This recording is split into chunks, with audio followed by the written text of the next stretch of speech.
So this is a preview, Northwestern and Rutgers. Rutgers is actually favored in this one by 2 points, but in KenPom, Northwestern is actually favored to win this game by 1 point. So a little bit of different styles here and to see what could happen, but Northwestern losing Ty Berry. The RAC is a really, really tough place to go play. Steve Peichel has his guys playing better so far with the addition back of Jeremiah Williams and what he's been able to bring to this team. So you add Williams to Rutgers, you subtract Ty Berry from Northwestern. Rajiv, what are your thoughts on this game and who wins and why?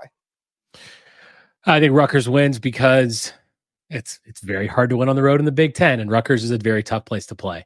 We just found that out. We got smoked up there for some odd reason. We decided not to show up.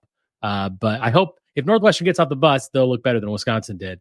But look, Northwestern's a good team, but Ty Berry obviously is a big loss. And Boo Buie, I like him a lot. I think he's great, but you're just not going to have that kind of success in that building. And it's hard to keep that intensity up every one of these games.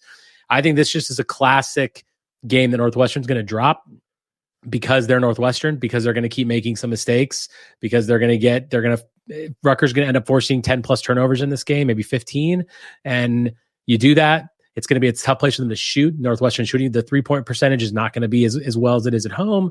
And yeah, I think Rutgers wins this, and I think they win it probably by 10 or 15 points. I'm taking Rutgers -2. I just feel like, Northwestern's a good team, but this is just one of those road games that they're just not going to win, in my opinion. They don't have that moxie to go up to that arena that's a tough place and get a victory. You got to be one of the upper echelon teams to be able to do this and to go to places like this, which is a lot of these arenas, to be fair. But I mean, other than the Ohio States and the Michigans just this year, everyone else it's very, very difficult to go to their place and win. Yeah, especially for Rutgers. And what's interesting is Rutgers is on a 3-game winning streak, but 2 of those wins were at other teams' places. I mean, this was at Michigan, at Maryland. Ever since Jeremiah Williams has been back, this has looked like a totally different team, which makes me just dislike the NCAA even more that they didn't give us a full season of Jeremiah Williams, because what could Rutgers have been this season if they did have him all year? Unfortunately, I don't really think they have a shot at making the tournament. There's just not enough good games left. There are good games left, but there's just not enough games left on this schedule. If you win at Purdue, if you win at Wisconsin, if you win at Nebraska, sure, maybe. But you're going to tell me Rutgers is going to win at Purdue, at Nebraska, at Wisconsin? Heck no, that's not happening. So it's really, really crazy and unfortunate for Rutgers. But Anthony, I know you were going to bring up Ty Berry. So what are your thoughts on Northwestern not having them? And do you think Northwestern has a shot? So, yes, I think they have a shot. And the reason is that Rutgers is sub 300 in every shooting statistic there is. They're a putrid team offensively. That said, there's an on-off tool I use with Jeremiah Williams, and their offensive rating with him on the floor versus off the floor is completely different. So this is a team that looks and feels different offensively with him. Plus, it's at home. Northwestern's offensive points per possession for 100 possessions is 121.3 at home and 103.9 on the road. Combine that with Rutgers having the number 2 defense in the country, not the Big Ten, the country, that is going to make it really tough for Northwestern to pull out a win here. I don't think it's going to be a blowout because Northwestern still has a lot of options who can generate buckets. I think Boo Buie is always going to get, he's really, really good at getting to the foul line. But because it's on the road, I have Northwestern dropping, kind of a close, grind it out in the first 1 to 50 type game wins. First 1 to 50. That's awesome. Yeah, no, what's crazy, and I know plus minus is not everybody's favorite stat, but I feel like it's a pretty simple stat to go to that can really show things. Jeremiah Williams has played three games this season. He is 46 plus minus. I mean, they only have 3 players higher than that. Derek Simpson, 67. Jermichael Davis is 53. Andre Hyatt is 47. I mean, those are the 3 guys that are in front of it. It's wild. What were you going to say, Anthony? The adjusted, so the other one, the points per possession out of 100, they're 95 without him. They're 111.1 with. Wow. So, you know where that ranks? What? KenPom? Where the 111th would rank in KenPom? I don't know. It's a different metric, but it's a lot better. It's a lot better. I mean, it's probably top 100, but right now they're a 300 level offense. Their offense is so bad, or has been up to this point. Yeah. It does kind of make you wonder what could have been, though, if he had been playing the whole year. I'm telling you, man, I will never forgive the NCAA for a number of things, and this just adds to the list for me. So, my other question would be, so Northwestern is, I don't know if I'd say they're on the bubble. I'd say they're pretty comfortably in right now, given their resume. But if Tiberi is out and they end up dropping a couple, they have a pretty easy schedule for the most part for the rest of the season. Obviously, no Big Ten game is easy, but it's pretty favorable outside of the road game at State. If Northwestern ends up dropping 3 or 4 of these games, where do they sit in the tournament? Are they still comfortably in? Are they on the bubble? And if they don't have Tiberi for the Big Ten tournament, what does that mean and look like? Is this a team that's in danger of missing the tournament without him? Yeah, you want to take that first, Rajiv? Yeah, I actually think that Northwestern's schedule is a little bit iffy. I mean, they have the 3 of their next 4 on the road. They've got obviously Rutgers, Indiana, and then Maryland after the home against Michigan. But yeah, I think they're in. Just they've got good enough wins, and I think generally speaking, if you can get to 500 or above in the conference, you're likely in the tournament. That's just a general rule of thumb that typically happens. So I feel like if I think they can get 3 more wins, get to 11, and at that point, I think they're in pretty easily. But they also, without Barry, they can go in a bit of a tailspin. I mean, if they lose these 3 out of their next 4 3 out of the next 4 road games, they lose them all, then it's a different situation, and they've got to really pull together in March. But either way, I think they're still in the tournament because it's unlikely that they drop that much. Yeah, Northwestern has been a kind of a conundrum for me this season. They've been almost like the antithesis of Michigan State. Whereas Michigan State and them have similar records, similar Big Ten records. Michigan State 16-9, 8-6 in the conference. Northwestern 17-7, 8-5 in the conference. But Michigan State is kind of hovering around 20. They're top 25 right now, I believe, in net. And then you have Northwestern, who's outside the top 50 and has been outside of the top 50 for quite some time now, ever since that Chicago State loss. And so it's been really, really interesting to think, like, what's going to happen here with Northwestern? I agree. If they win the games that they should be in the tournament. However, I know the committee loves the numbers and loves to look at that stuff. That's one of the reasons why even last year when Ohio State was 500, people were like, Ohio State still might make the tournament because they have really good numbers. But at the end of the day, if you are a good team but you don't have the numbers, it can be really, really hard for you to make the tournament. So, Anthony, I'm curious.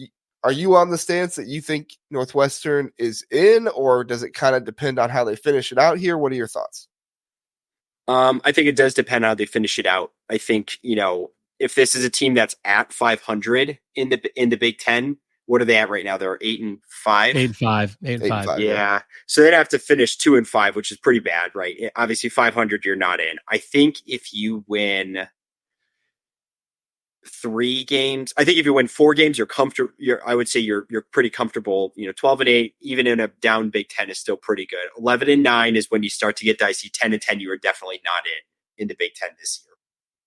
So let's say I think four is probably your get in number. 3, you're sweating it out a little bit. So let's just look at the schedule really fast. Rutgers at Indiana, Michigan at Maryland, Iowa at Michigan State, Minnesota. If they win those 3 home games and then say steal at Indiana or at Maryland, do you think that's enough to get them in? That's 4 wins would take them to what, 12-8? Yeah, yes, they're going to get in at 12-8. You're not leaving out a 12-8 Big Ten team. Yeah. Yeah, I think that is enough to get them in. Where it starts to get interesting is, say they drop one of those home games, or whatever. It's with Tiberi out, who knows? That the team has lived and died by the 3. They have been so good from deep this year that if you lose one of your 3 best 3-point shooters, it's gonna leave a mark. You're gonna feel that loss. And then on the other side of this, okay, you might call me crazy, and chat if you want to, dog me, because I know sometimes you don't like my my weird scenarios, but just humor me for a minute, okay? Rutgers the rest of the season, Northwestern at home, at Minnesota, at Purdue, Maryland, Michigan, at Nebraska, at Wisconsin, Ohio State. Rajiv didn't like my scenario here, I suppose. But Anthony, if they steal one of those at Purdue, at Nebraska, at Wisconsin, if they steal one of those and they win the rest of their games, that puts them at, what is that? 1, 2, 3, 4, 5, 6. That puts them at 11-9. Well, an 11-9 Big Ten team, 11-9 in the conference, make the NCAA tournament, even though they've had some struggles so far this year? I would say no. This is a down Big Ten. I think you need 12 wins to feel comfortable. 11-9, you're borderline, but they, like, metrics wise, I don't know where they're at in net, but I know on Torvik they're like 90th right now. And a lot of the games have kind of already been played at this point. Your net is pretty hard to move up and down. If you do have, what net does do is they rate blowouts really highly. So they blow out a bunch of teams, then that's the way that your net truly skyrockets. So the way that Rutgers was able to beat Wisconsin, that is a huge step in the right direction. But if you're hovering at if you're 13-10 at this point in the season, you got a long journey to get back in the field. But so I guess, let's see, if they win 5 games of their 7, it's an interesting thought. It's kind of hard to see this team doing that, but I guess never count out Steve Peichel. He has a way of getting his guys, getting them organized, and again, they play great defense, and that will keep them in most games. Yeah, no, I think it's hard to see him do it too. But like I said, they won their last 3 games, and 2 of those were on the road, and one of those was against, I think Wisconsin was ranked 10th or 11th at the time when they beat them. So, I mean, this Rutgers team with Jeremiah Williams, and if they beat Northwestern pretty handedly, like Rajiv said, 10, 15 points, that's been kind of their problem. They've been blown out this year, 61-46 against Penn State, 86-63 against Illinois, 73-55 against Michigan State. I'll give you that one there, Anthony. 86-77 against that. I mean, they've been, double-digit losses a few times this season, which hurts them. But yeah, if they can go out there and get some of these double-digit wins, or wins that are in the double digits, that would be really helpful.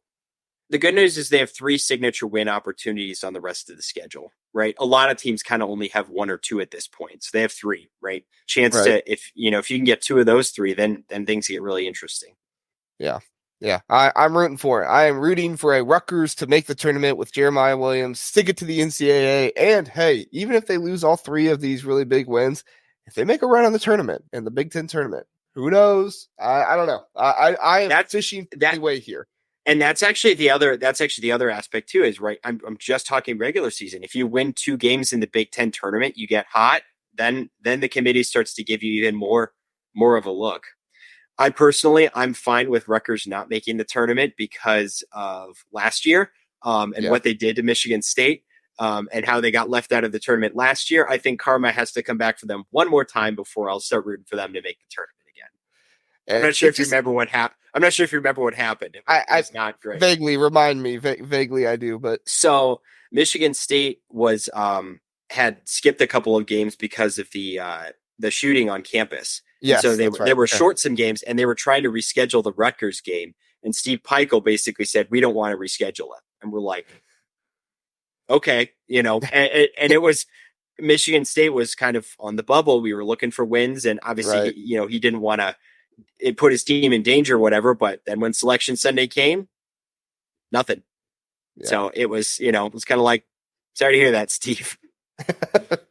Yeah, that's crazy. I do remember that happening. I'll let you say that though. So thanks for listening to the Big Ten Huddle. Please do like and subscribe. We appreciate that. If this was your first time listening, we are the Big Ten Huddle. We cover all things Big Ten football and basketball. We have a long episode every Sunday, Tuesday, and Wednesday night, all at 9 o'clock. So come in, check us out, get in the chat, let us know what you're thinking. We would love to have you join us and learn more about the Big Ten.